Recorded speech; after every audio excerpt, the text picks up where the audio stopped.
Anyway, so we've got some stuff here I'm going to take apart. I don't know if any of you guys do this, but I often will like scavenge old radios and parts of stuff. And this is out of a CD player. There's lots of capacitors in here. So I'll take them apart, pull the screws out, and I'll just start removing stuff and just kind of, put it in my bin, Because there's lots of good stuff on here. Heck, this one's even got like some surface mount components that you might be able to scavenge. Mainly like diodes and stuff like that. If you ever have to do that. I ran into an instance where I needed some 3-pin diodes for the SDR play. That the protection diodes popped. And if I could successfully do that, then these would probably be good donors. But anyway, we're going to take this thing apart so we can dispose of the rest of it in the trash. And what I do is I usually just try and get all the screws out of here first. And just kind of see if any of them are going to be,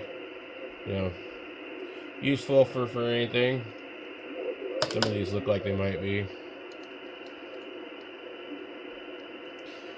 You never know what you might need, And it's definitely easy to save some of this stuff. And then when you need it, you got it. But then there's the balance of, hey, I got so much crap I can't find anything.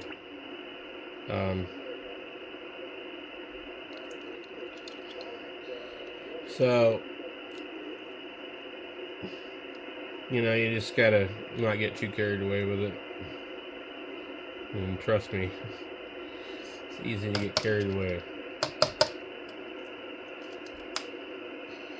Seems like most of the time when I throw something away, I'm like, oh man, I need that, and so then that's what gets us into hanging on to stuff when we don't need to.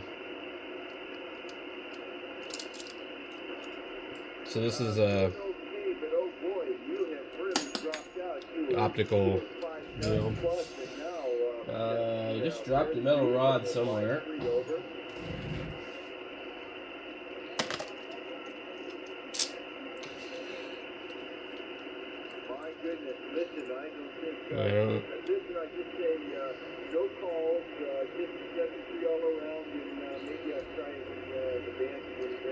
I don't know if this is the laser part of it.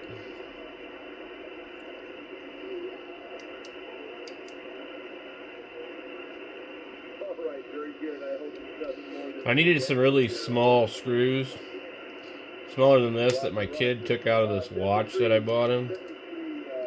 And I've not successfully found anything that small. Let's see here. So,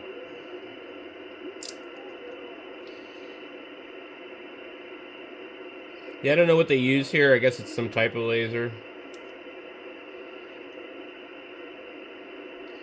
It's like a focusing lens maybe, and then the actual like real thing is right here going through whatever. Anyway, this is completely, junk. We don't need it.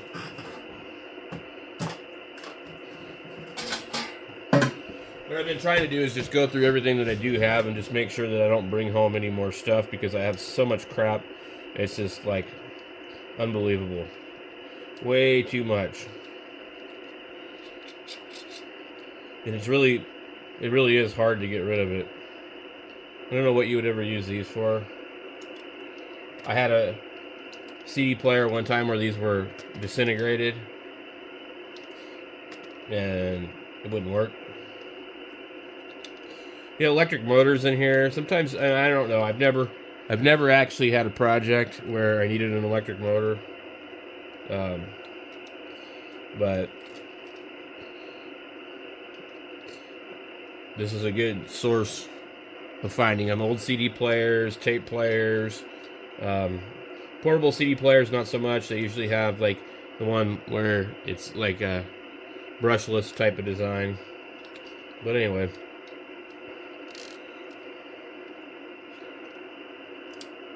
That little pot right there could come in handy for something, because they use a lot of stuff like that in radios.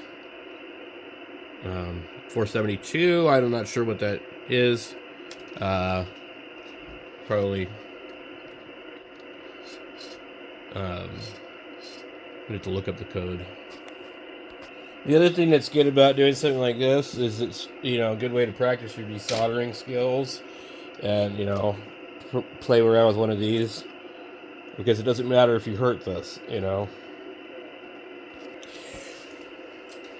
So basically, just wiped out this board, took everything off of it, and you got surface mount stuff on the back. So it's basically, unless I could find something I really think I need, you know, either throw it in the trash or put it in the box. But